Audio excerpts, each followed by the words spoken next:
action. So I just saw Scream 7, starring Neve Campbell, Courtney Cox, and written by Kevin Williamson and directed by Kevin Williamson. First off, what I thought about this movie was it was fine. I liked most of it. The kills mainly better than Scream 4, but I like Scream 3 better than Scream 4. That's who I am. I did not like Scream 4 whatsoever. And I can see where all the reason for the hate of this movie.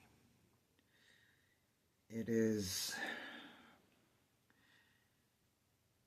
just so... I wanted to see this movie so badly. And what I got from it was an okay movie until the ending reveal. And the ending just destroyed this movie for me. I'm talking slowly because I don't want to spoil anything, but this is probably going to be a spoiler review. So if you don't want to be spoiled about the ending of this movie, please turn it off now. 1, 2, 3, 4, 5. Enough time to turn it off. I think Kevin Williamson was a good writer for the first movie, and he was fine, and the second one was fine. But he did fine directing too. He did nothing wrong with his directing. I think it was okay. This movie was ruined by its script. And throughout the movie, there are a lot of, pretty much the entire cast, but Neve Campbell, you can say Neve Campbell and her daughter are the only people you can't suspect being the killers. And this movie revolves around Tatum. Neve Campbell named her daughter after her dead friend from her first movie. And throughout the movie, Stu Macher is in the movie, and it is wonderful seeing Matthew Lillard back in this movie. And I was so hoping that he was actually still alive. Because throughout the movie, you don't know if it's video, like altered video with someone using his face or what have you. So I'm like, okay, maybe it is him. Maybe it is him. Kevin, you did a wonderful job, but you should have just had Stu in the movie. You should have just had Stu alive, because this does not satisfy me who the killers were. Yes, there are 2 killers, like all the time, which I hate. I just want one killer. Just one. If they make another one, just make it one fucking killer.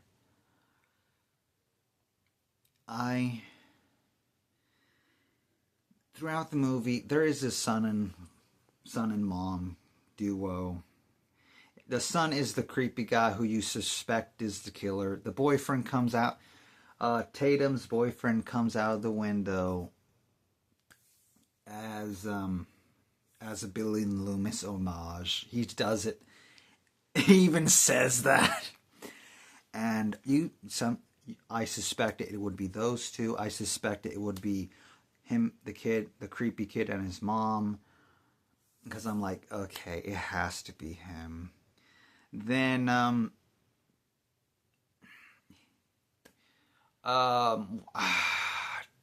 Chad and his sister. I cannot remember his sister's name for the life of me. I barely remember Chad's name, but they're in the movie. They're the assistants for Gale Weathers, who shows up part of the way through the movie. For some reason, they're her assistant. They just needed to get these 2 in because they were the only 2 who were going to come back for the movie. Um,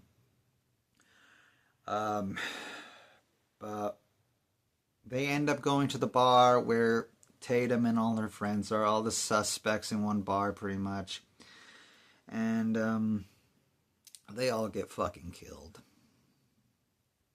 pretty much in that entire scene.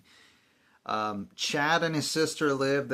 Chad gets stabbed by.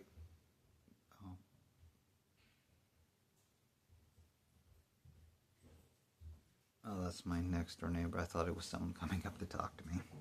I was having an altercation with my friend. We went to see the movie, then something happened. I live with them. She's one of my roommates. Just a bad argument. That personal thing I just said.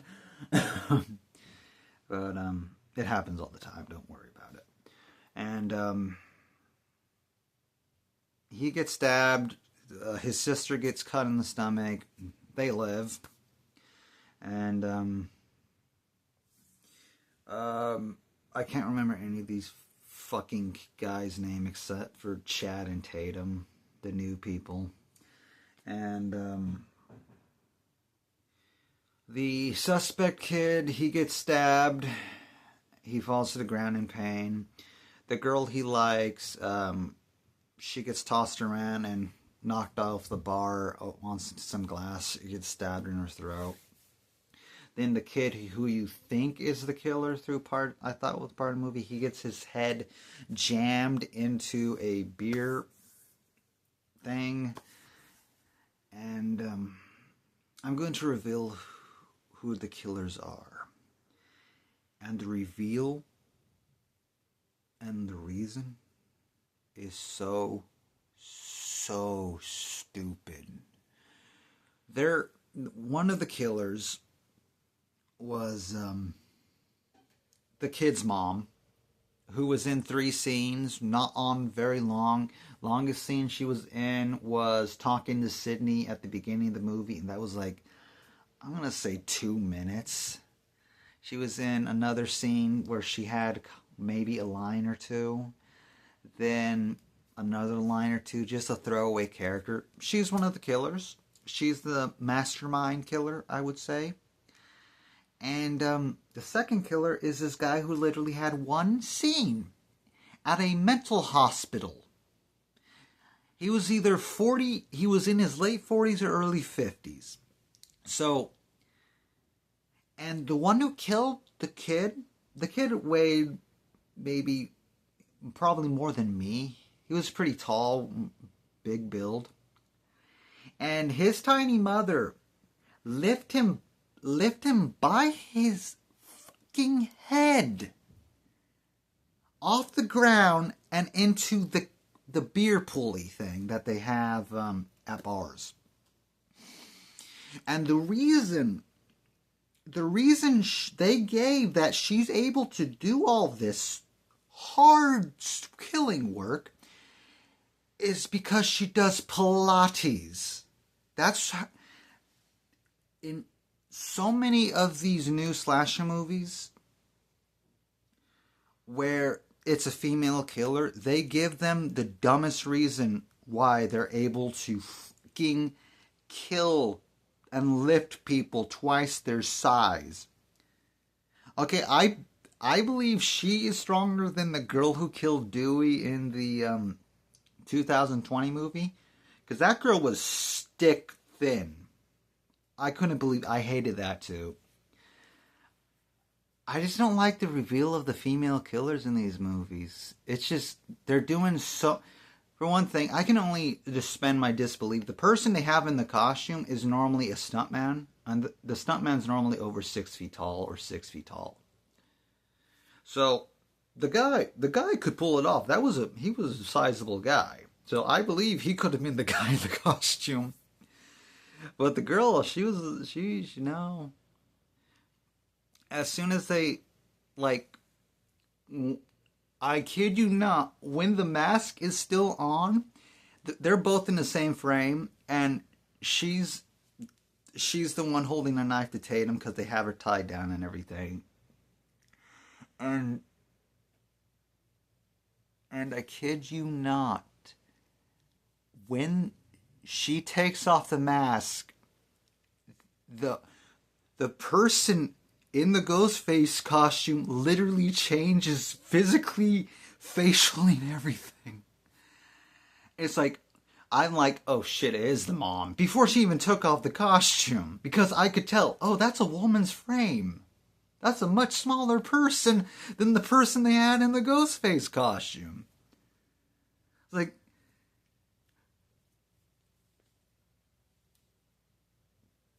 and the reason they're doing all these killings is the mom, she killed her husband with, like, she got away with murdering husband because Sidney Prescott gave her hope for it or some BS. And when Sidney went away to Woodsboro or something, when the killings started happening or whatever, she went insane and ended up in the mental hospital the guy she's killing with works at. And they got together. That's why all the killings happening. And she killed her son because he reminded her of her husband. She just fucking went insane. And they came up with this AI face change thing. They had David Arquette in the movie. They had the woman from the second movie in. They had the guy from the third movie in. Just at the end. Like, they had Matthew Lillard throughout a lot of the movie as the only face they're using, because that's their, I don't know, fall guy. I don't fucking know. That's who they're blaming the killings on or something, to get her blaming on Matthew Lillard. He's all scarred up. I have a call. I'm declining it. I'm in the middle of something.